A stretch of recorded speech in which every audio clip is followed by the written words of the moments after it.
PIA की निजकारी का मामला लटक गया। निजकारी का अमल अब तक मुकम्मल क्यों न हो सका, अहम तफसीलात सामने आ गई।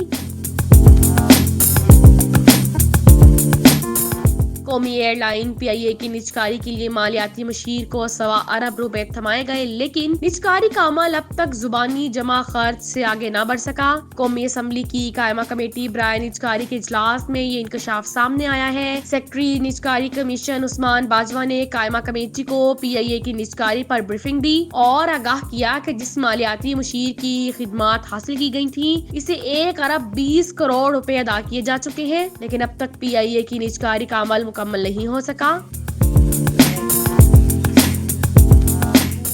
मालियाती मशीर को मजमूई तौर पर 1 अरब 90 करोड़ रुपए अदा करने हैं। मालियाती मशीर को दूसरे मरहले में निजकारी के अमल की अदायगी नहीं की जाएगी और बाकी रकम निजकारी का अमल मुकम्मल होने पर अदा होगी। PIA की निजकारी के लिए पिछली बार लगाई गई बोली काबिल कबूल नहीं थी। सेक्रेटरी निजकारी कमीशन ने कहा कि स्काइप होटल पेरिस और रोजवेलेट होटल कमर्शियल प्रॉपर्टीज हैं। ये दोनों होटल्स PIA होल्ड को की मलकियत है। रोजवेलेट होटल का मुआहदा मई में खत्म हो जाएगा। PIA होल्ड को 26 जायदादें और PIACL की 5 जायदादें हैं।